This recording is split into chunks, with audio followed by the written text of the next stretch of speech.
américain qui a finalement interdit aux ressortissants de 12 pays d'entrer aux États-Unis. Ouais, et il dit que c'est pour protéger, en fait, le pays des terroristes étrangers. On va aller voir tout de suite, en fait, cette liste de pays dont les gens ne peuvent plus, dans le fond, entrer aux États-Unis. Donc, vous le voyez notamment Afghanistan, le Tchad, la Guinée équatoriale, l'Haïti, l'Iran, l'Érythrée, République du Congo, Somalie, Yémen, etc. Donc, Donald Trump qui a justifié à ces nouveaux interdits par la récente attaque qui a eu lieu du côté du Colorado. Mais il faut dire quand même que l'attaque au Colorado, l'homme qui était arrêté est originaire d'Égypte et l'Égypte ne fait pas partie de cette liste-là. Il y a quand même des exceptions, par exemple des footballeurs qui vont venir, par exemple, pour la Coupe du monde en 2026, vont pouvoir quand même rentrer aux États-Unis. Il y a 7 autres pays également qui sont visés par des restrictions comme le Burundi, Cuba, le Laos, la Sierra Leone, le Togo, le Turkménistan et le Venezuela. On va aller écouter des réactions.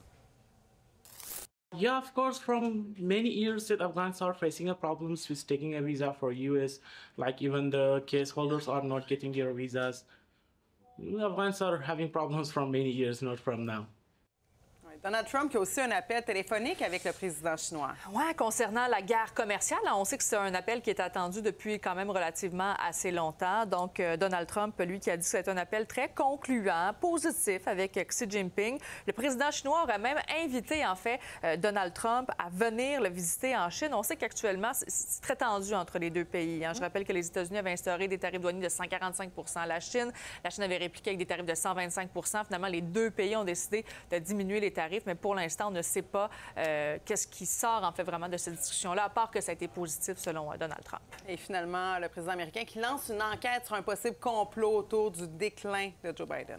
Oui, c'est concernant, en fait, cette enquête-là, l'entourage, en fait, de Joe Biden. Parce qu'on sait, au cours des dernières semaines, on a su que Joe Biden était atteint d'un cancer. Et là, voilà, Donald Trump soupçonne que sa garde rapprochée aurait, entre guillemets, comploté pour cacher le déclin de sa santé, donc de l'ancien président américain, et que certains de ses compatriotes auraient tenté d'usurper son pouvoir. Là, on se rappelle de ce fameux autopen, donc ce crayon là, qui signe automatiquement.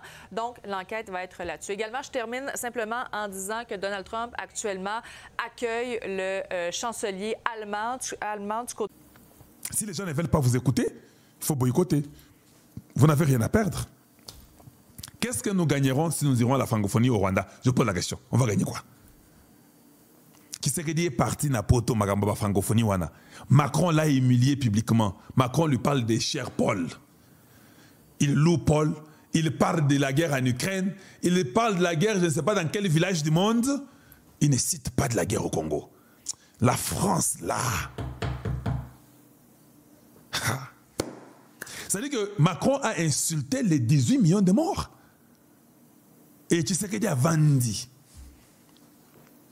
Si c'était vous, vous allez dire à Tshisekedi que non, il y a diplomatie, parce que ceux qui ont l'ongwe wana, Macron va te tuer. C'est ce que vous allez dire à Tshisekedi.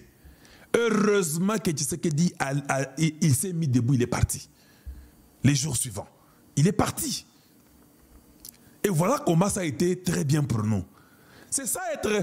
Tu vois, les gens, des fois, nous observent, disent, mais comment est-ce que les Congolais vont raisonner? Comment ils vont réfléchir? Comment ils vont réagir? C'est ça.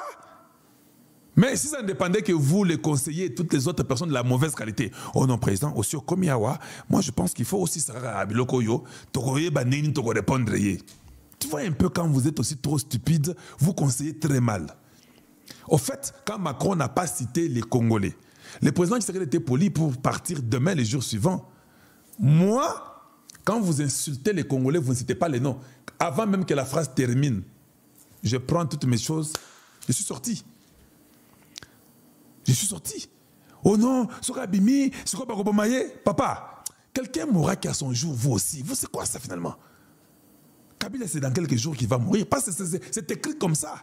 Aokufa, amata qui tazo kufa. Jour na ici ekoki, il faut akende. Ya yo ekoki te, yo, il faut zalawana o témoigner au monde ndenga zokufa. Il ne faut pas avoir peur. Il faut des fois être radical. Il faut des fois montrer la position qu'il faut. Quand Tshisekedi a dit ouvertement que Kabila, c'est lui qui est le commanditaire de l'AFC, n'est-ce pas, on a fini par découvrir et qu'il avait raison.